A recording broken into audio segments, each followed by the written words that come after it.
is it this time? We have a problem with water. That is, with the stream. With the, use of the stream. The stream? What seems to be the trouble?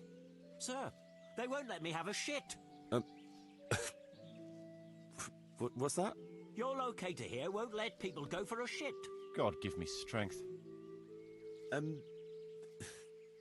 Master Locator, would you be so kind as to cast some light on the matter? I never forbade anyone to defecate. It's not something that can be prohibited anyway. You did so. All I asked was that people did their business further downstream. After all, we don't want our water supply contaminated. It could cause disease. What kind of disease? Digestive disorders, fever, even death. Ah, what a load of nonsense. We always poured our shit out right there on the road. They even do that in Prague, for what I've heard. What else would they do with it? Is it true about Prague? Admittedly, in many cases, yes. But often there's no other option. The wealthier citizens have a latrine in their courtyard which they empty out whenever necessary. The common folk do empty their chamber pots on the streets. See now. But it's also said that if the Turks ever try to attack Prague, it's the stink that will hold them back, not the walls. What do you suggest, Master Marius? Let the people answer the call of nature at least 100 feet downstream from the village. What? That far? What if I get the runs? I'd shit myself before getting there.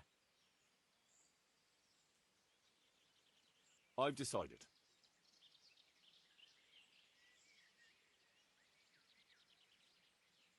Defecating will only be allowed at least 100 feet from the village. But, sir... A wise decision, Henry. Well, at least we have permission to go and shit again. I'll go and tell the fellas we can go to the stream. It's been a tough few days. You mean you haven't been since... No, don't say it. I don't even want to know.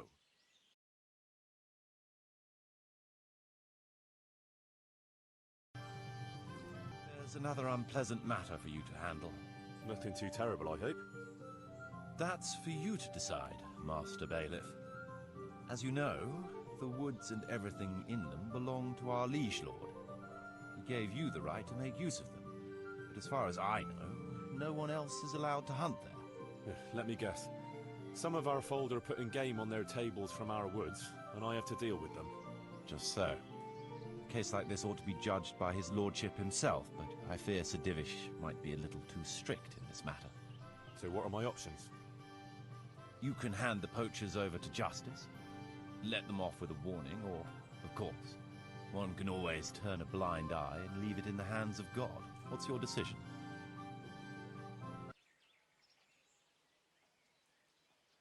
We'll have all the poachers arrested and handed over to the castle for punishment. That's quite correct in the eyes of the law, but you know it won't end well for them. Poaching is a very serious crime. My ruling stands. Arrest and punish them. As the Master Bailiff wishes.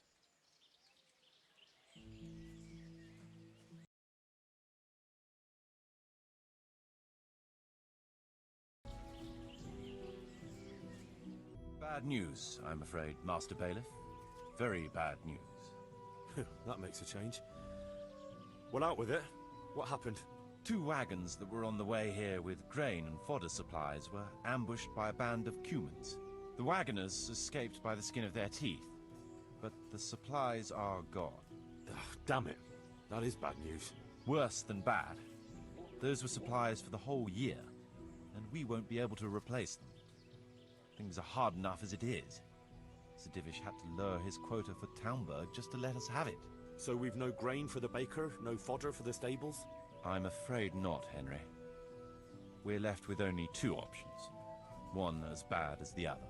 Either we can go cap in hand asking for more, and look like incompetent fools. And anyway, we'd be lucky to get any. Not too appealing, I must say. And the second option? There's still a few sacks of grain in the labourers' camp, but they bought it themselves. We could requisition it, but it would make us rather unpopular. Not just with them. It's for you to decide as bailiff. We'll order another delivery. They sent one, they'll surely send another. I fear they'll send us nothing but mouldy dregs from the bottom of the barrel. Can't be helped. We'll just have to make do. See to it.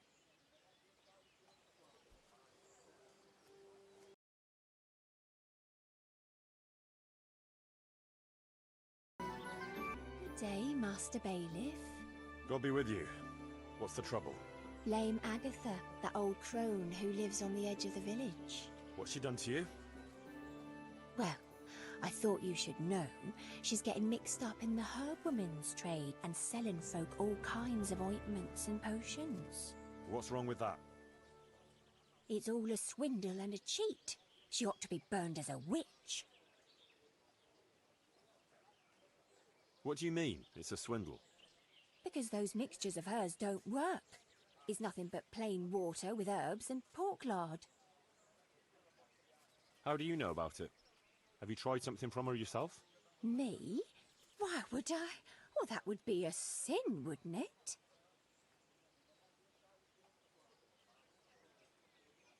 Well, I suppose she did something to you, otherwise you wouldn't be here.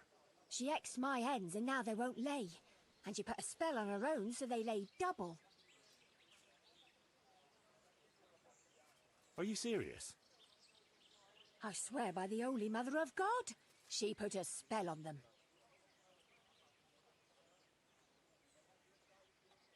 What kind of ointments and potions are you talking about? Oh, you know, potions for an aching head, women's pains, and herbs to make cows give more milk.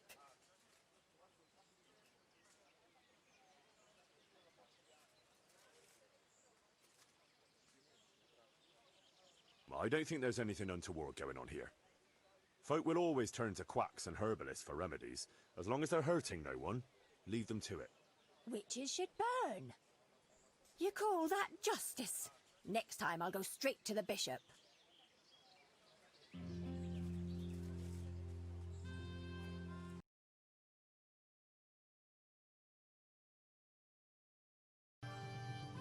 Rook and Lumiere, a known pair of troublemakers. Fighting again, are you? What's it this time? Rook is a filthy, thieving magpie. This bastard is a fucking liar. No, you can insult each other in your own time, not mine. What happened?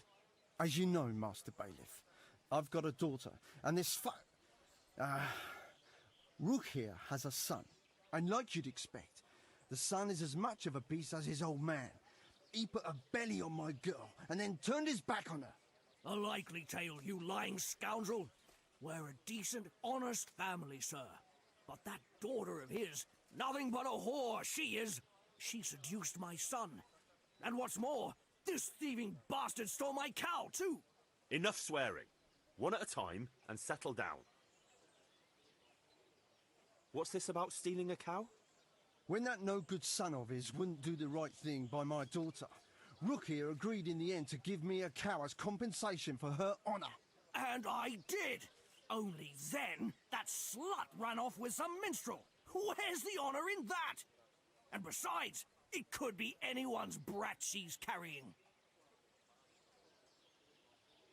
Tell me more about your daughter.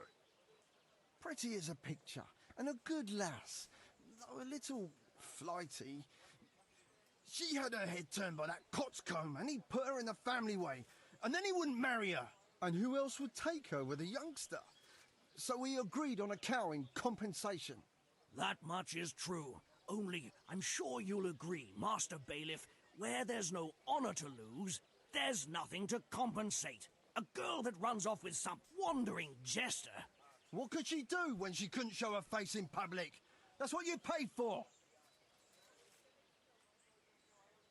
What about this son of yours? Well, he ain't the brightest star in the sky, but he's a kind soul and a good worker. That slut of a daughter of Lumiere's got him all worked up, got herself pregnant, and then broke his heart. I talked him out of marrying her myself, because I'd rather give this bastard my best cow than my son. I won't listen to this. That boy is a simpleton and a brute. And for sure, my daughter never went with him of her own free will. I wanted no more to do with Lumiere or his damn daughter, so I agreed to the compensation instead of marriage. And no sooner was the deal done than the slut ran off. And I want my cow back. You'll get nothing. A deal is a deal. It's your fault I've lost my one and only daughter. I've heard enough to know how things really stand.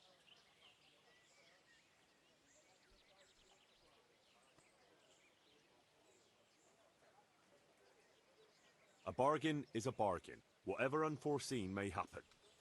The cow belongs to Lumiere. Thank you, sir. I never doubted your wisdom. You call that justice? I won't stay another minute in a village where the bailiff takes a hand in daylight robbery. I don't know you. What's the trouble? I'm not from here, but you know my man Raspberry, they call him? He came here to work as a woodcutter. You come to join him. Welcome. On the contrary, sir. I came here to take him away. Take him away? Why? Sir, he went off and left me alone with the young one. And now work's mounting up at home. The roof needs fixing, the barn is falling apart. I begged him to come home, but he won't hear of it. Says the child isn't his. Does he? And, is it? Mother of God, sir. Of course it is. I'm a respectable woman. So what's to stop you from staying here? I would, only my old mother is sick and she'd never survive the journey. She don't care much for Raspberry, but they'll soon get over it. Are you married? No, the scoundrel wouldn't marry me, but I'll soon see to that, if you'll only let him go.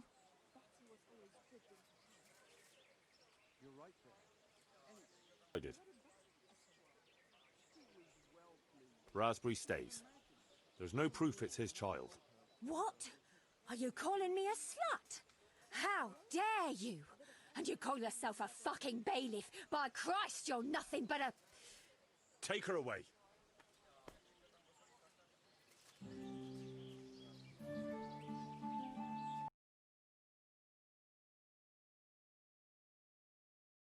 What's the matter here? This bitch here tried to kill me. Have her clapped in the stocks where she belongs. That's not true, Master Bailiff, sir. He got drunk, like he always does, and ate who knows what kind of slop somewhere. You know very well what it was what poisoned me. You're trying to get rid of me and don't think I don't know it. Enough.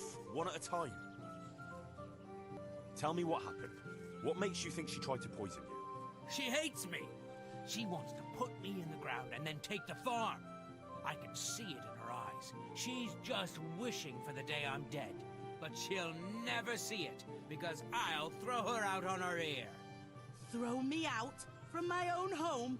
You useless, ale-swilling pig. Have you forgotten who got you a roof over your head? Just look at her, sir. You can see for yourself what a harpy she is. I came home after 1 or 2 ales at the tavern, ate my supper, what was left on the table for me, and went to bed. And in the morning, I woke up with my guts in agony. My head was on fire. I thought my last hour had come. If it wasn't for the old herb woman, she'd already have me in the ground. Have you forgotten the part about battering me and throwing up in the doorway? Shut your mouth, you whore. Quiet. Good wife, tell me your side of the story. Sir, that beast is good for nothing but drinking away my dowry with his cronies. If he puts his hand to a flail at all, it's only to beat me with it. We were thrown out of the farm near Ledechko that I got as a dowry, because this fool let it go to ruin and got us into debt too. They threw us out because you wouldn't back me up to the bailiff. Because I couldn't hold my head up if I lied to cover your useless arse. That's got nothing to do with you poisoning me. He boozes from morning till night and beats me. Says I don't take good enough care of him. And all he does is sit on his ass expecting me to run around cooking and cleaning for him. And now he wants to drive me out of the village, saying I tried to kill him. What would I do then?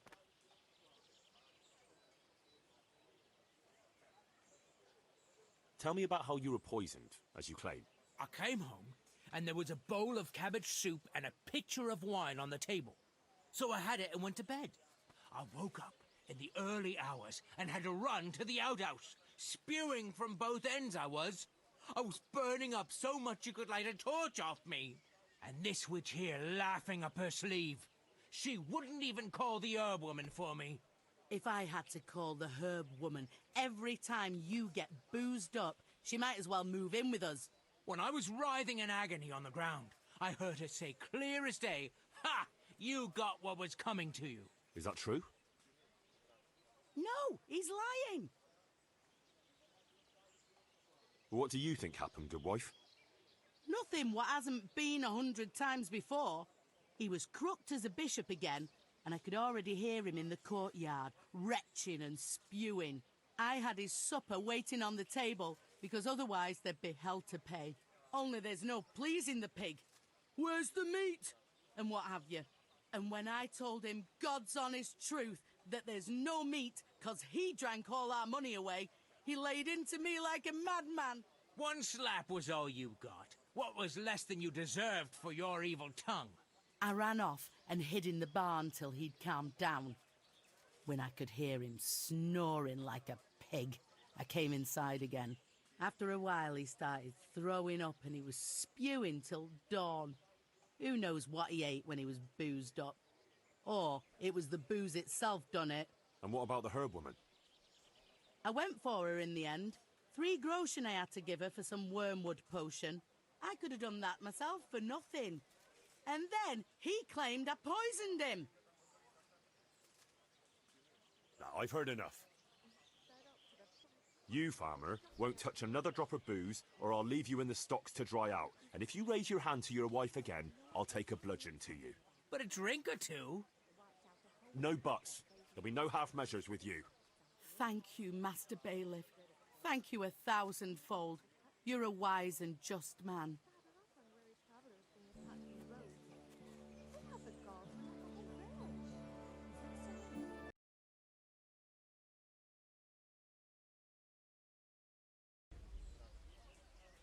Master Bailiff. You're new here, aren't you? Welcome. Yes, sir. Thank you, sir. Sylvester is my name. I got here just this very day and came looking for you right away.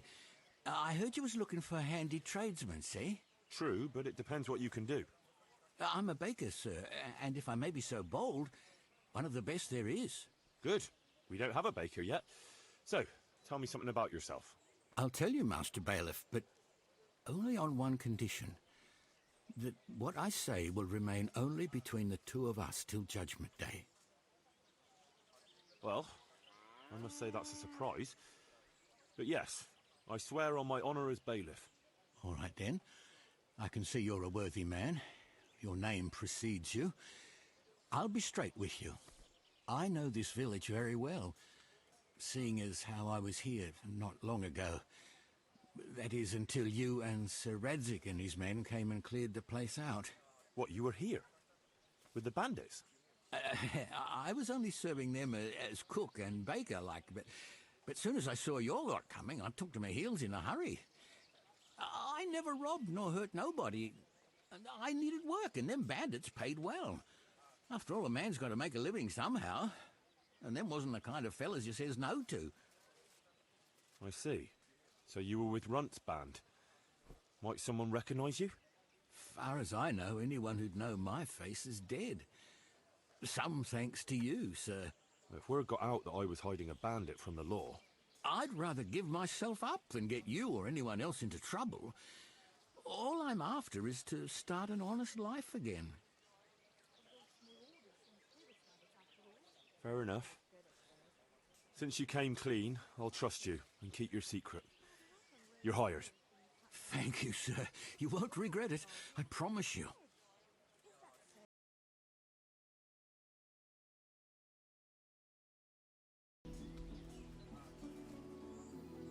Master Bailiff. Ah, Master Baker. What is it? Folk are saying the baker, Sylvester, is giving short weight. Nonsense. I weigh every loaf again right in front of the customer if they ask for it. That seems sensible. What's the problem then, Marius? Well, the price was originally set for bigger loaves. Well, true, they're smaller now, but they weigh just as much. I can't deny it. I checked the weight myself. Well, what are you putting in the bread? Lead? Just flour from the wheat you ordered. Though I'm damned if I know why I'm baking white bread for folk that are used to eating even acorns. How do you weigh the bread? On the scales I brought here, how else? And why do you think they're accusing you? There's always folk like that.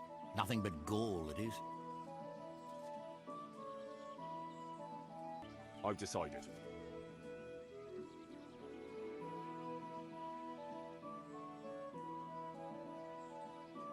There's been no crime, so there's no call to change anything. If anyone wants to accuse the baker, let them bring proper evidence.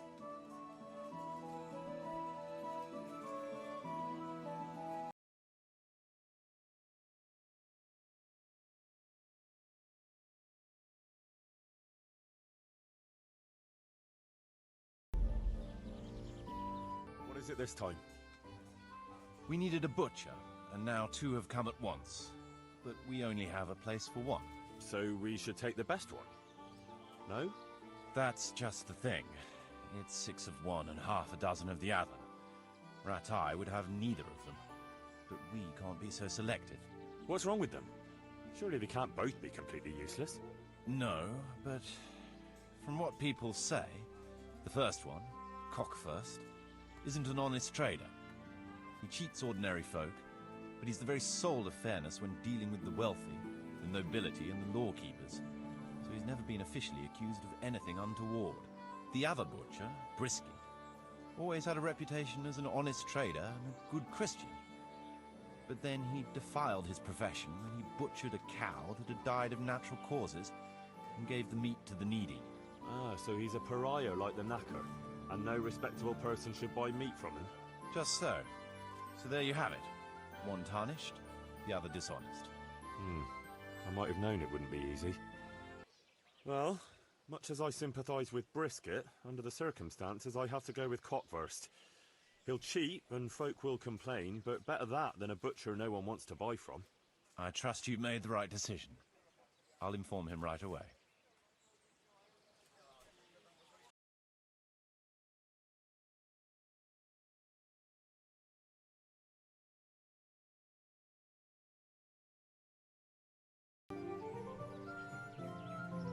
Master Bailiff, this can't go on.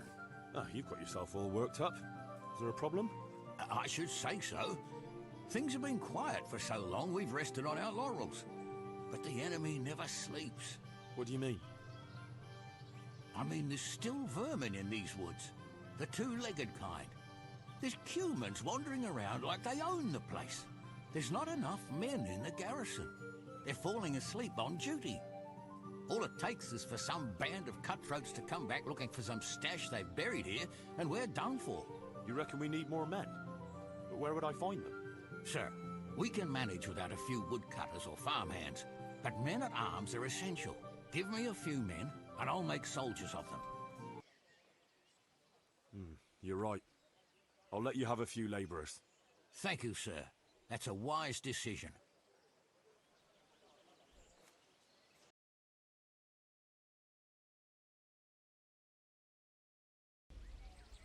God be with you. How's it going, fellas? Well, Master Bailiff, well. But I speak for all of us when I ask, what's to become of all this timber we've logged? True. It is piling up. The thing is, we've no plans to build anything big just now. That means we'll be out of work. What are we to live on? Don't worry, you'll have work enough. We'll sell the timber. Besides, we'll need to clear the woods even more to expand in the future. Have a word with the merchant. He'll arrange to have the timber hauled away and sold. You have my permission for that. Thank you, sir. We'll do as you say.